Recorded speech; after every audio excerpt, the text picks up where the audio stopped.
Well, hello everyone. Welcome back to the Mind Castle, the podcast where we talk about castles and mines and dragons and moats with lava. No, I'm just kidding. It tends to be things about our lives that we're learning and just really what is interesting us at the moment. So we are here in my little studio with my brother Austin, obviously, and today we're kicking one off that you've done a video on this, actually, and we should link it below. Shameless plug. Shameless plug. It's actually, surprise, surprise. It's actually pretty good. Surprise. So yes, I do that on occasion. Tell us what this is about. The video, which is what the topic of this episode is about. It's not going to be like a direct correlation. So if you've seen the video, don't worry, this is going to be slightly different. But the main idea is that just basically the importance and the clarity that it brings to record and document your life. Whatever form that may take. For me and Reagan obviously takes video and vlogs and whatnot. So for example, between the two of us, I was thinking, I didn't really ask you this, but between the two of us, we probably have close to a year of days that are cataloged between our videos, at least. Possibly, yeah. I know I did 3 months consecutively, or over 3 months of daily videos documenting my life every single day. And yeah, it's just so cool to go back and watch those. And like we've both had YouTube channels for a long time. And it is so incredibly powerful to have records of stuff like that. Going back and watching, birthday parties or like exploring or trips. Like I document all my trips, going back and being able to watch those. My very, very first videos were in Rome. Oh, yeah. And I mean, I took tons of pictures, but it doesn't come even close to my memories from those videos. Mm-hmm. So like every shot, I can remember exactly where I was, exactly what we were doing. And it's priceless, honestly. Mm-hmm. But that's just my take on it. What's your take? Well, yeah, pretty much. I mean, there's so many different ways to do it. Because of my work, I travel like a lot. And it's crazy. Initially, you think, oh, wow, I'm doing, whoa, hold on. Don't drop your weight. Hold on. Okay, so just so you know, since we're not videoing this, I have a 10-pound weight under my desk because, I'm trying to get all hinged and it's not working, but I almost dropped it. Anyways, so there's a lot of different ways, but I travel a lot. And you would think initially, oh, you're doing this amazing international trip. You'll remember it perfectly. You'd be surprised. Like, after a while, you'll forget what year was I even in. Like you won't forget the date. Like you won't even remember what year it was. You won't remember who you did it with. Where did we go? And then you'd be like, oh yeah, we went there on this trip. And actually it was a different trip 4 years later or something. And that's kind of embarrassing. So just for the sake of your own memory, because human memory is very temporary. It's a concept in studying called active recall. If you don't actively recall the things you're learning, like doing this in college, for example, you will completely forget stuff. I'm sure all of you in school, you'll take the test, you'll remember it for the test, and then 1 week later, you'll have no idea what the material was because you just forget stuff. And if you have ways of actively recalling what happened in your life, it's a way of preserving the memory because the brain just forgets stuff. It's just like, oh, that's not mission critical to remember that it was, June, whatever the date in this year, and you did this specific thing and got a falafel in Jerusalem. Like it won't really care. You're going to forget that. And if you at least take a picture with your phone or write it down, then you at least haven't lost the memory. Because once it's gone, it's gone. And that's actually kind of sad to think about. That is that's kind of freaky, actually. Yeah, it is. Let me show you. Hold on. Okay, while you're doing that, well, except for just tell because we can't show yet. That's in the works. We're going to get these videoed and recorded at some point, but our lives are a little busy at the moment, so we're not able to do that yet. What are you showing us? Okay, so this is some of them, but this is airplane tickets from some of my trips.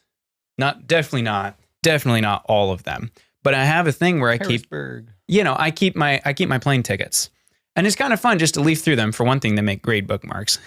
but you can go back and be, oh yeah, that's right. I flew through this airport on this date. And oh yeah, that's right. I was with this person. The only problem, some airplane tickets don't put the year on them. So I will literally forget what year that I went to some of these places. So I made it habit now for like I write on the back, you know, such and such year and we were doing such and such trip. You know, a very simple thing. You're getting the plane ticket either way. You just toss in your backpack afterwards and you keep it. Or something like this is, you know, a little punch card of when we rode up, forget how to even say it in German, but the cable cars that go to the top of the Alps. And they give you this little ticket and they give you a punch card. And then I just kept it. And I'm like, oh yeah, that's right. On, you know, actually this was really recently, August 18, you know, of 2021, we did this trip. And then you can remember, oh, and then we met our friends, you know, Peter and Anita, and we met them at the top of this mountain. And now they want us to come visit in Germany. Like it ties to a whole level of memory. And the one thing with documenting your life now in our digital age, we tend to think of, oh, just sticking a smartphone in front of everything and snapping a picture. And that's great. But that's only a small piece of it. Because really you take pictures on your phone, will you ever see them again? Like you have to have ways of bringing this stuff back up into your life. And I don't know. Yeah, it's kind of fun, but yeah. Total slight side note that I was thinking. So fun fact about memory is that you never remember the original memory. Everything that you remember is simply the last time you remembered it. So if you remember a trip, you're remembering your memory of the trip. You're remembering your last memory of the trip. So essentially that's how memories get distorted, because each time you think about it, you're only remembering your memory of it. Does that make sense? Yes. Whoa. It's kind of trippy. So every time you do it, you slowly will lose details as you go. Whereas if you use something to capture that, it tends to cement it a little bit more in your brain, and you actually have something you can look at or hear or watch or whatever that's like you captured it right then and there. Pretty cool. Wow. Yeah, that is kind of neat. Wow. That's actually how the mind will like people that have like traumatic experiences or whatnot, sometimes the mind can actually turn, like in really stressful situations, they can either turn, like the mind sometimes will actually take a memory that's somewhat healthy, and if the person remembers it incorrectly or something, it can cause really long-lasting effects very negatively, because they'll attach an emotion to it. Maybe it's a misremember, like they misremember it or something, but it can still cause a lot of damage because their brain believes that it's perfectly true because they remembered it a certain way, when in reality that might have not even been what happened. They just remembered it for, incorrectly. It's kind of weird, kind of crazy. Yeah. Yeah, that's fascinating, because that explains some of what the challenge is with like history, for example. How do you know what actually happened? Because like everybody has a bias in their brain. Oh, this happened, or I felt this way. It's actually really complicated, and it's getting a lot better now because we have better documentation. But you realize how little information we have about great historical figures. We just don't really know. That stuff just wasn't documented, or it was lost. And some of this is almost about preserving legacy, Yeah. one day, because your kids are going to look back at this, and that's something that I'd said in the video. I was like, so we have like our grandfather is 92 and 93. Yes. Yes. I thought you were saying that we had 3 grandfathers, and I was about to correct you swiftly. So yeah, he's 93, and you interviewed him on this, but I wasn't there, so you may have to help me with this. But he was a sea cowboy, which for those who don't know is when after the war, right, World War II, they would load up these cattle on these cargo ships and haul them over to other countries to distribute for food and get livestock and everything, like kind of like big supplier ships and whatnot. And so he was on those at like 18 and 19, I think. 17. Yeah. Yikes. Yeah, he was young. He had never been out of country, obviously, because this is 1946, right after World War II. And, his parents were like, sure. So he hops on a boat for however many weeks to get to the other side of the pond, and crazy, And the amount of stories he tells from there are so good. Oh man. Like the ice cream sandwich one. Do you remember that one? Oh, there was like a certain amount of people on the boat, and there was only that exact amount of ice cream sandwiches.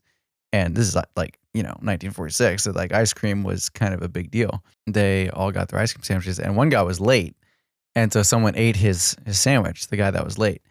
And the guy came back and was really mad because someone ate his ice cream sandwich. And so he like lights into this guy, starts chasing this guy that he thought it was around the ship because he thought he had ate his ice cream sandwich. And Grandpa said that the guy that actually ate his ice cream sandwich was standing there. And Grandpa was like, he kept saying the exact same thing. Nothing. So, I mean, like, and I was just thinking back when I was making that video, I was like, all these stories, like, what if, we had a video record of some of his days on that ship? Like, that would be incredibly cool. And I was like, wait a minute, I have that opportunity right now to be doing that, to document those trips, document whatever I'm doing. It might not be that cool now, but, wait 65 years. This is going to be really cool. Yeah. Yeah, because that's the thing so Grandpa was at least forward thinking enough to buy a camera. And he actually got a decently good camera before that trip and got I think there's 20 photos total from a however month long trip. And, they're kind of yellowed and not great quality, but it's at least something. But, it's same deal. You forget so much of what happened. And, I mean, yeah, my dream is one day I'll have such a complete record of my life that at least the big moments won't be lost because they're so easily lost. Like the brain just totally forgets stuff because we're human. I mean, how about that? Yeah. Surprise. Yay. Obviously we're YouTubers. So that's kind of what we like to correlate with this, but it can be whatever. I mean, writing, blogs, some people write down their memories, like every memory that they have. Cool people like that. Yeah, that's pretty crazy. It's a lot of work. But doesn't Bob journaling, Goff do that? I'm Bob pretty Goff? sure he does.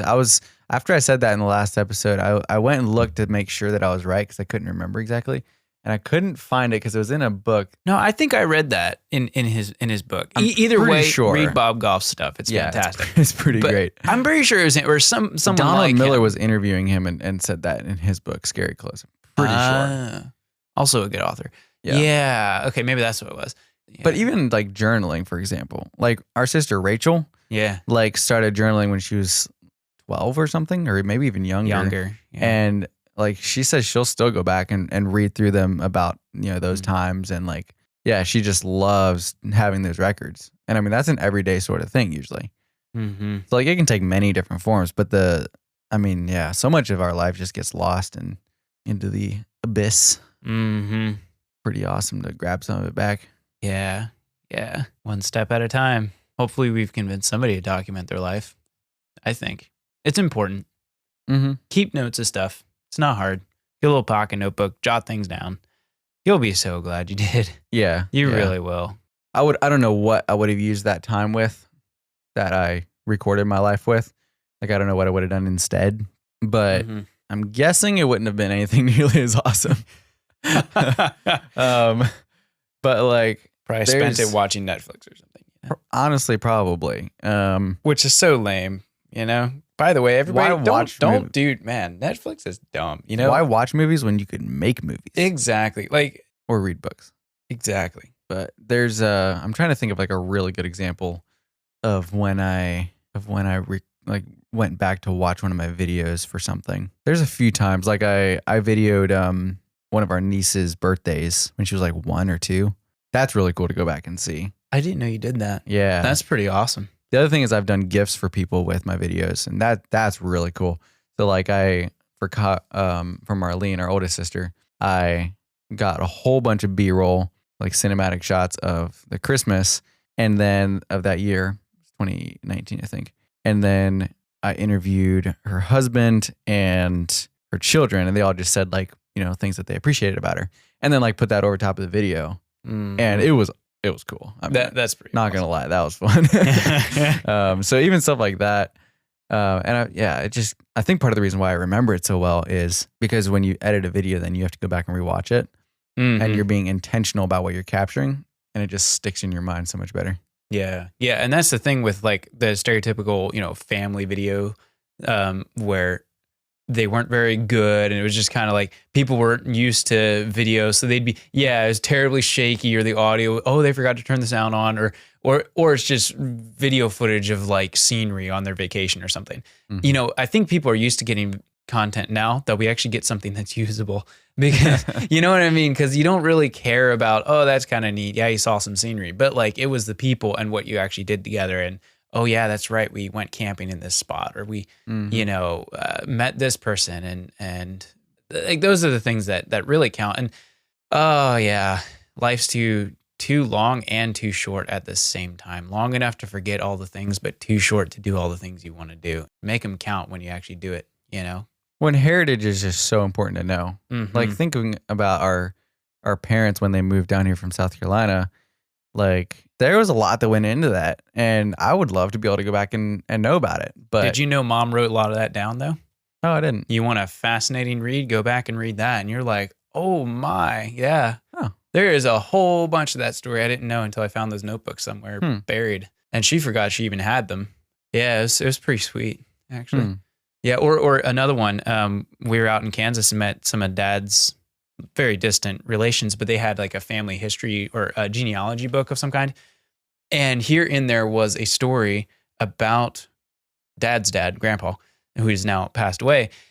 And I was like, I've never heard this. Like, this is stuff about that side of the family I never knew. And I brought it back and was telling Dad last night. And he didn't know some of it. And funny thought, like someone took the time, didn't take that long to capture that story before Grandpa died and wrote it down. And here we read the benefits from that years and years and years later. That was like 20 something years ago that this person took the time to write it down. Yeah. You know, and that was really neat, because now I know a piece of that story that, you know, would have otherwise been lost completely. History rocks, just so you know. Yep. Okay. You done? I'm done. I'm done. I'm Peace done. out. All right. Wait, Cool outro. Oh, wait. Do we know how to do outros? Oh, that reminds me. So I watched a movie. I'm not going to name it, but oh, okay. I mean, it was pretty good, but like it's just dumb or whatever. It was kind of dumb. If you get the reference, then you'll understand. But anyway, there's this video game character. They're like living in a game, and they release this character that's not fully finished. He's like this big, like burly dude, and his name is Dude, and he's a little bit off in a few ways, and one of the ways is instead of like, you know, doing something nice, he'll just be like, friendly gesture while he waves, or like obnoxious laughter. Like he says the emotion. It's so funny. So I was just like, insert awesome outro, or like, you know, and then leave or something. And in the movie, he like, when he first comes onto this scene, he's like, bam, lands catchphrase. And the developer's like, yeah, I didn't have time to give him an actual catchphrase, but if you think about it, saying catchphrase is kind of a cool catchphrase. Anyway, super stupid. But. Oh my. So awesome outro. Yeah. Okay, see you in the next one, everybody. Bye.